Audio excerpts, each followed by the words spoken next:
পাকিস্তানের উপপ্রধানমন্ত্রী ও পররাষ্ট্রমন্ত্রী ইসহাক দার দাবি করেছেন ৭১-এর গণহত্যার জন্য ক্ষমা চাওয়া সহ অমীমাংসিত ৩ সমস্যার দুবার সমাধান হয়েছে।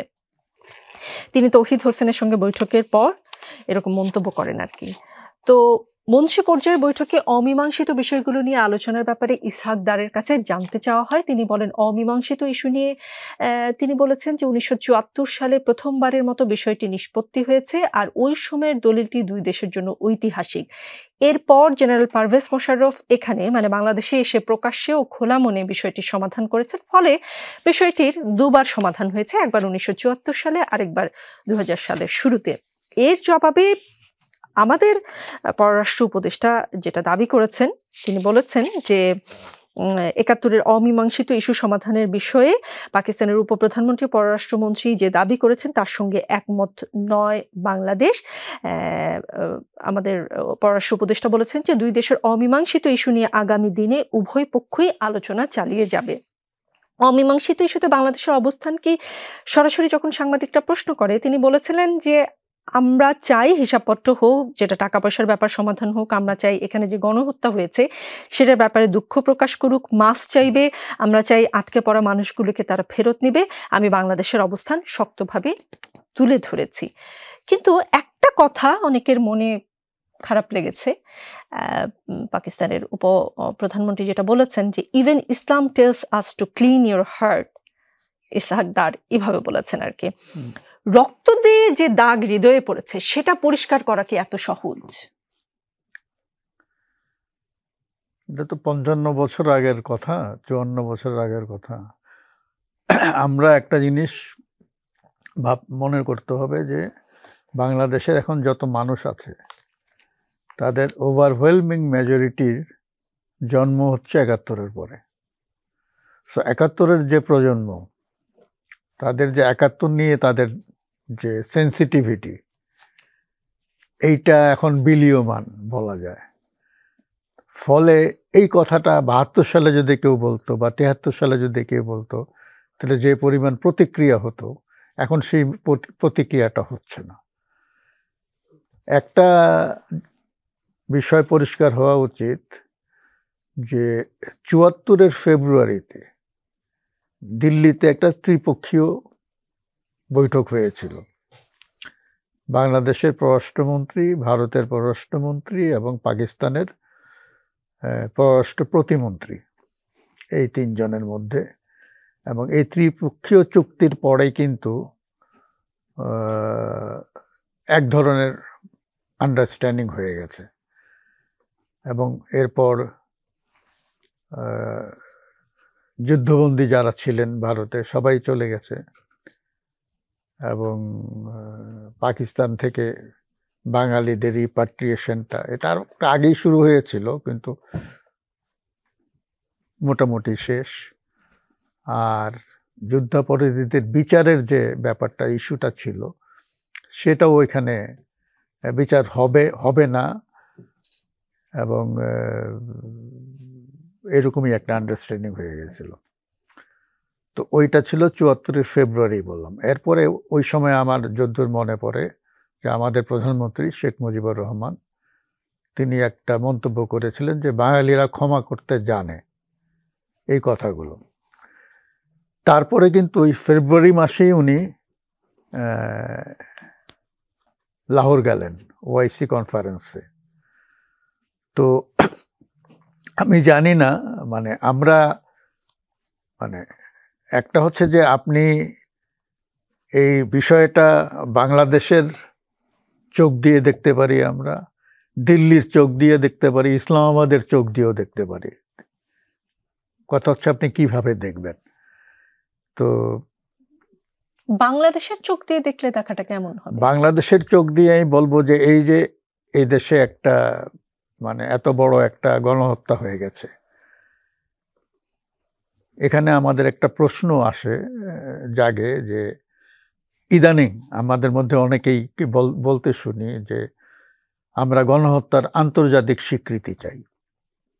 আচ্ছা, আমরা এই ৫৫ বছর ধরে যে স্বীকৃতির ব্যাপারটা, আন্তর্জাতিক স্বীকৃতিটা আমরা পাচ্ছি না কেন? তাহলে মানে আমরাই সব বুঝি আর ইন্টারন্যাশনাল কমিউনিটি সব নির্বোধ, এটা তো মনে করার কোনো কারণ নাই। কসোভো নিয়ে যখন সারা দুনিয়া তোলপাড় হলো, কসোভোর গণহত্যা নিয়ে, গাজার গণহত্যা নিয়ে সারা দেশ পৃথিবী তোলপাড় হচ্ছে, পূর্ব তিমুরে গণহত্যা হয়েছিল সেটা নিয়ে সারা বিশ্বে তোলপাড় হয়েছে, আমাদের এটা নিয়ে এরকম কেন? আমি জানি না এটা কেন। তার মানেটা কি? আমরা কি ওই বিষয়টা কি ঠিকভাবে পোর্ট্রে করতে পারি নাই, নাকি আমাদের মধ্যে কিছু হাইড অ্যান্ড সিক ব্যাপার আছে? এই জিনিসগুলি পরিষ্কার হওয়া দরকার। আমরা যেটা করলাম শুরুতেই, যুদ্ধবন্দীদের মধ্যে যুদ্ধাপরাধীদের যে তালিকাটা, সেই তালিকাটাই ছিল একটা কারচুপির তালিকা। অপারেশন সার্চলাইটের যারা প্ল্যানার এবং যারা 25শে মার্চের এই প্ল্যানটা ইমপ্লিমেন্ট করলেন, তাদের কেউ কিন্তু যুদ্ধাপরাধীর তালিকায় নাই।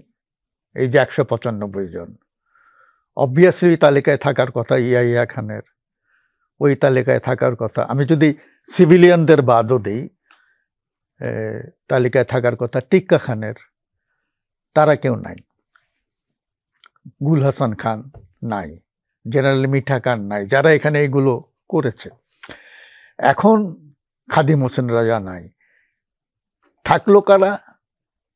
আমরা উপরের দিকে দেখে নিয়ে যে এরা ফর্মালি, অর্থাৎ যুদ্ধবন্দীদের মধ্যে থেকেই তালিকাটা করা হয়েছে।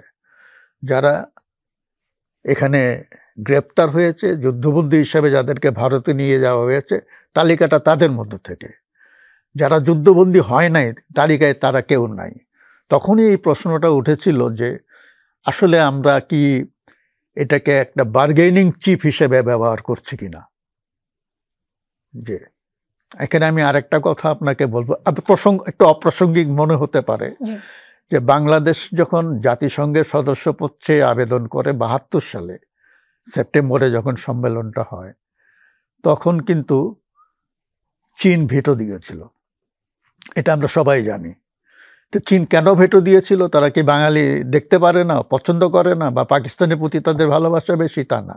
ওদের পয়েন্টটা ছিল, ওদের যে পররাষ্ট্রমন্ত্রী যিনি জাতিসংঘ সম্মেলনে গিয়েছিলেন, হোয়াং হো, আমার মনে আছে,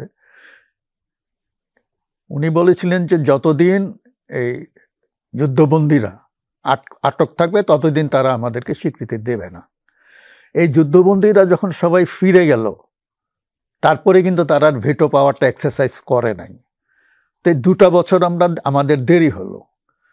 এখন এটার জন্য কি আমরা দায়ী না ভারত দায়ী?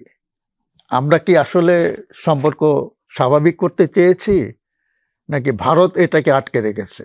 ভারতের আটকে রাখার কারণ আছে যে পাকিস্তান যদি 3 ডিভিশন সৈন্য হারায়, তাহলে সামরিক ক্যাপাবিলিটির দিক দিয়ে ভারত লাভবান হয়।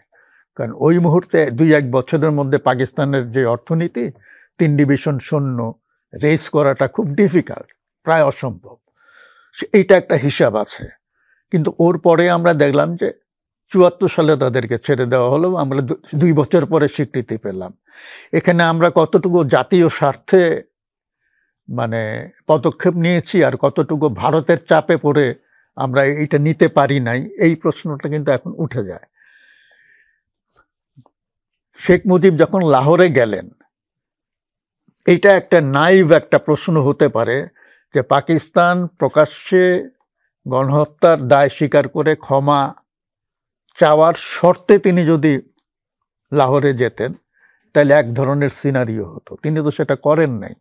তিনি সেখানে গেছেন এবং এয়ারপোর্টে তাকে যারা স্বাগত জানাতে এসেছিলেন, পাকিস্তানের প্রেসিডেন্ট ফজল এলাহি চৌধুরী, প্রাইম মিনিস্টার জুলফিকার আলী ভুট্টো, এবং সেখানে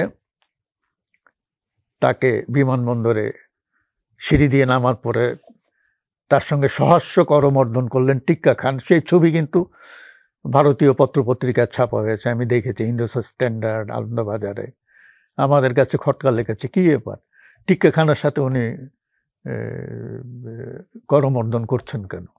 উনি তো বলতে পারতেন যে উনি যেন এয়ারপোর্ট সেরিমনিতে না থাকে।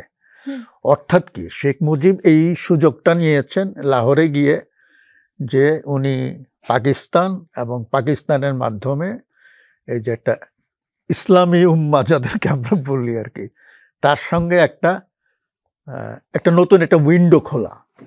কারণ বাংলাদেশ অনেকটা একঘরে হয়ে গিয়েছিল। Bharat, Soviet union, east Europe, এর বাইরে বাংলাদেশের ওই রকম সর্বজনীন গ্রহণযোগ্যতাটা ছিল না। এই আক্ষেপটা শেখ মুজিবের মধ্যে ছিল। উনি একটা নতুন উইন্ডো খুলতে চেয়েছেন। তাহলে তার মধ্যে তখন শেখ মুজিব তো আমাদের নেতার ওই সময়, তো তার মধ্যে কি জিনিসটা কাজ করেছে ওই সময়? আমার তো মনে হয় ওই যে কথাটা বলেন যে বাঙালি ক্ষমা করতে জানে, আর আশা প্রকাশ করা হয়েছিল যে পাকিস্তান তাদেরকে বিচার করবে। পাকিস্তান তাদের মতন করে বিচার করেছে।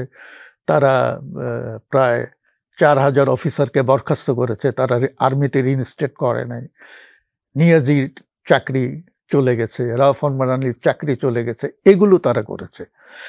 কিন্তু গণহত্যার যে বিচারটা, এই ট্রায়ালটা তো আমরাও করতে পারতাম, আমরা তো করি নাই। 72, 73, 74-এ তো আমরা এটা করি নাই। আমরা তো সুতরাং এটা নিয়ে কিন্তু রাজনীতিও হয়েছে অনেক। এরপরেও যদি আমরা দেখি এই যে 40-50 বছরে যে পাকিস্তান আসল অপরাধী যারা, তাদেরকে আমরা ছেড়ে দিয়েছি, আর তাদের কোলাবোরেটরদেরকে আমরা বিচারের জন্য আমরা তাও সেটা অনেক দেরিতে। এবং পরবর্তীতে আমরা দেখলাম যে জামাতে ইসলামীর যারা নেতা ছিলেন, যাদেরকে পরবর্তীতে বিচার করে ফাঁসি দেওয়া হলো, এটা যতটা না মানে মানবতা বিরোধী অপরাধ বা যতটা না জামাত করা, তার থেকে অনেক বেশি ছিল রাজনৈতিক কারণে। অর্থাৎ আওয়ামী লীগ সবসময় চেয়েছিল যে জামাত যেন বিএনপির সঙ্গে অ্যালাইন্ড না থাকে, বিচ্ছিন্ন হয়। বারবার তাদেরকে সিগন্যাল দেওয়া হয়েছে, তোমরা 20 দলীয় জোটে থাকবে না, বা তোমরা নেতৃত্ব চেঞ্জ করো। এই যে ব্যারিস্টার আব্দুর রাজ্জাককে দিয়ে একটা মুভ করা হয়েছিল, জামাত কথা শোনে নাই, তারপরে এই কাজগুলো হয়েছে। সুতরাং আমি মনে করি এখানে অনেক ইস্যু ইনভলভ আছে।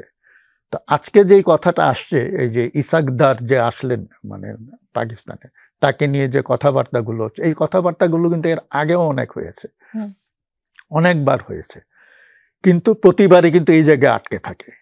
আমাদের এখানে নেতারা রেগুলার পাকিস্তান ভিজিট করেছেন, পাকিস্তানের নেতারা এখানে এসছেন, কখনোই কিন্তু বলা হয় নাই যে যতদিন পর্যন্ত এটা না হবে ততদিন আমরা আদৌ, আমাদের যখন ওই দুই দেশের নেতাদের মধ্যে সামিট মিটিং হয়, আদৌ তারা এই বিষয়গুলো নিয়ে আলাপ করেন কি না আমার যথেষ্ট সন্দেহ আছে।